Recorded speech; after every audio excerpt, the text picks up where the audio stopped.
Hello friends, my name is Idris and I welcome you to Inspire Maths. Most often in calculus we come across the piecewise defined functions. Piecewise defined functions are those functions which are defined piecewisely as a combination of sub-functions for different subintervals. And we are also going to find its continuity or differentiability. In this video, we will explain how to check the continuity of a piecewise defined function. So let me consider a function f from R to R defined piecewisely as fx equals x cubed minus 3 if x is less or equal to 2 and x square minus 1 if x is greater than 2. We observe that fx is defined differently for x less than 2 and for x greater than 2. So if we have a real line here, there's a point 2 here, fx is defined for x less than 2 as some sub-function which is x cubed minus 3, and for x greater than 2 as some sub-function x square minus 1. So it is a combination of two sub-functions defined in two sub-intervals. More precisely, it is said to be a piecewise polynomial. Now, in order to check the continuity of this, we will check its continuity in a piecewise manner. For the points which are to the left of 2, and for the points which are to the right of 2, and for the point which is at 2, that means at x equals 2. So we are breaking the line in three different parts, or we are considering three different cases. Case 1 is when the points are to the left of 2, case 2 when the points are to the right of 2, and case 3 when point is exactly 2. So if we have some real number c, then this real number c can be either less than 2 or it can be greater than 2, or this c can be equal to 2. So with this we will have three sub cases: c less than 2, c greater than 2, and c equal to 2. So let us check its continuity first for c less than 2, then for this and this. So here is case 1. So here I will let c be in a real number such that c is less than 2. This is the case 1. Now we know the definition of continuity. The definition of continuity says that a function, so the continuity definition says that a function fx is said to be continuous at point A if limit at A of this f is same as the function value of f at A, as we have read it in continuous functions part 2. Now when c is less than 2, in order to check the continuity of the function at c, then here the point, some point c,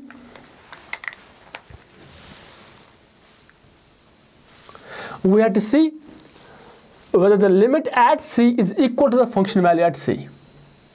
So let us see what is f at c. We see that whenever x is less than 2, fx is defined as x cubed minus 3. So since c is less than 2, so f at c will be equal to c cubed minus 3. So it will be equal to c cubed minus 3. And if we check a limit x approaches to c f of x, that's equal to limit x approaches to c. Now we have to see, instead of f of x, whether we should place x cubed minus 3 or x square minus 1. Please note that this c is to the left of 2. So whenever we look at a limit at this point, this c, that means we are considering all the point x's which are to the left of 2 or to the right of 2, but very much close to 2. Very much close to c, close enough to c. So if we look at the axes that are to the right of c or to the left of c, in both the cases those points are less than 2. So since all those points are less than 2, that means for x less than 2, fx is defined as x cubed minus 3, therefore we are considering this part of the function.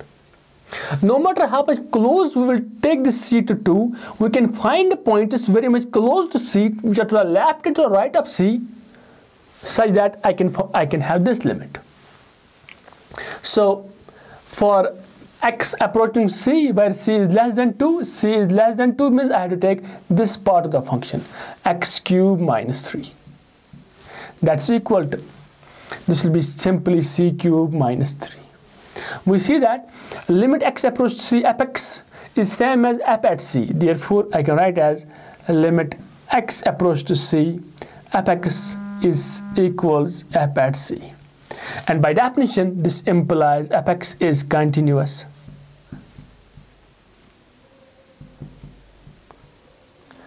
For at x equals c when c is less than 2.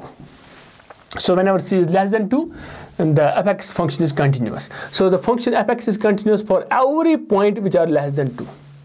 Now let me check for the points which are greater than 2. So let me take some point c, but to the right of 2.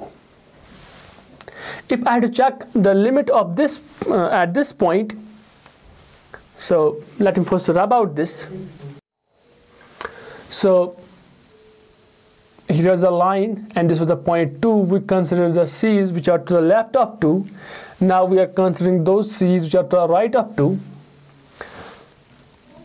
So if I look at this case second, if I look for 2c greater than 2, then f at c equals, for any x which is greater than 2, f(x) is defined as x square minus 1. So f at c will be equal to c square minus 1. So it will be c square minus 1. Also, if we find limit x approach to c f(x) when c is greater than 2, then this will be equal to x approach to c f(x) means that the x's are to the left and to the right of c. But since c itself is greater than 2, therefore all those x's will be greater than 2. Therefore, for these x's, f(x) is defined as x square minus 1. So we will have limit x approach to c. Since c is greater than 2, this f(x) will be just x square minus 1. That be equal to c square minus 1. So we see that f at c is same as limit x approach to c f of x. Therefore, we can write limit x approach to c f(x) equals f of c, and hence by definition f(x) is continuous.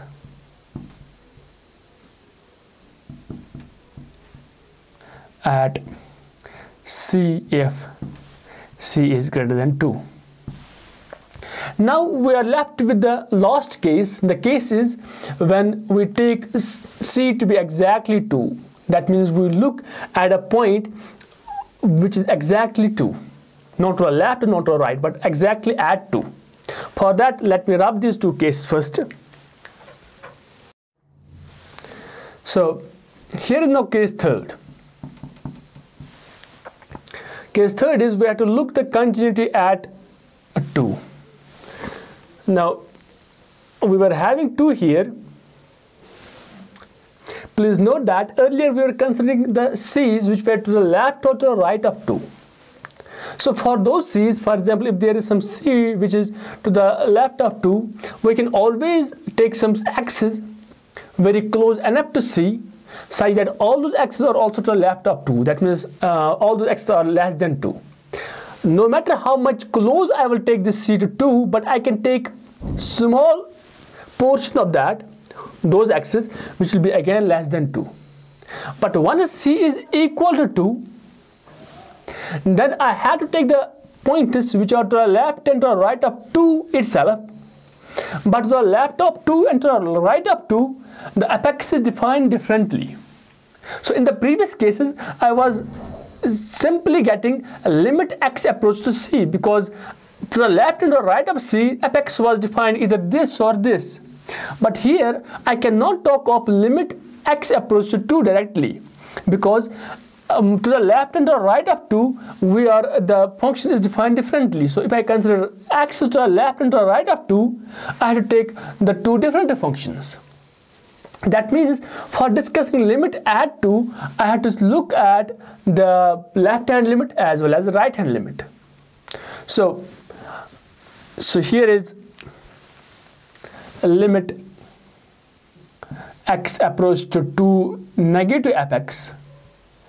that equals limit x approach to 2 negative. 2 negative means that the x are to the left of 2.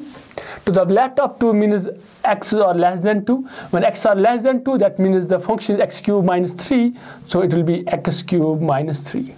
That will be equal to, this will be simply 2 cubed minus 3. That will be equal to 8 minus 3, that is 5. And when I look at limit x goes to 2 positive fx, that will be equal to limit x goes to 2 positive. Now here fx is defined for x greater than 2, but for x greater than 2, fx is defined x square minus 1, so it will be just x square minus 1, that will be equal to 2 square minus 1, that is equal to 3. So the left hand limit comes out to be 5 at 2, and the right hand limit at 2 comes out to be 3. Since the left hand and right hand limit are not equal, therefore the limit at 2 itself does not exist, and we cannot talk about continuity. Hence the function is not continuous at 2. Please note here that when we look at this type of function, which is a piecewise defined function, or we call it precisely as piecewise defined polynomial, for x less than 2 it is defined x cubed minus 3. X cubed minus 3 is always a polynomial, hence always continuous. And for x greater than 2 it is defined x square minus 1, which is again a polynomial and hence again continuous. So the only doubt case left is x equal to 2. So whenever we have to discuss this question, we have to discuss only the third case, x equal to 2. But for completeness purpose, we discuss the first case as well as the second case. But for objective purpose, so for MCQs or other type of exams, or for understanding purpose, we have to discuss only the case of doubt, which is the case where the function is separated into two parts, for a left and for a right. If you look at the graph of this function, its graph is something like this. So this is the graph of the function. We see that at the point 2, the graph has a jump. It has a jump such that the left hand limit is equal to 5 and the right hand limit is equal to 3. So because of this jump, the limit does not exist and hence the function is not continuous.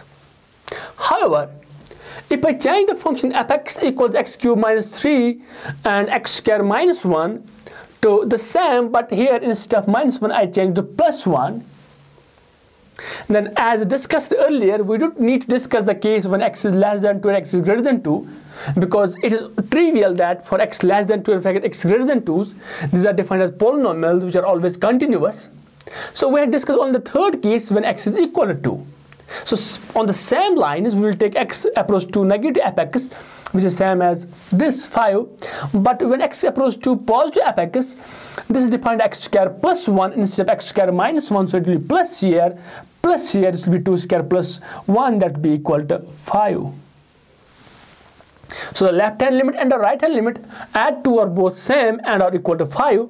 Therefore we can write that limit x approach to 2 fx equal to 5, and if you look at f at 2, this is less or equal to here, so the fx at 2 is defined x cubed minus 3, so f at 2 will be equal to 2 cubed minus 3, that will be equal to 5. Since the limit and the function value at 2 are same, implies fx is continuous at x equals 2. If you look at the graph of this newly defined function, where we replace this minus by plus, which made the function continuous, then this is the graph of this function.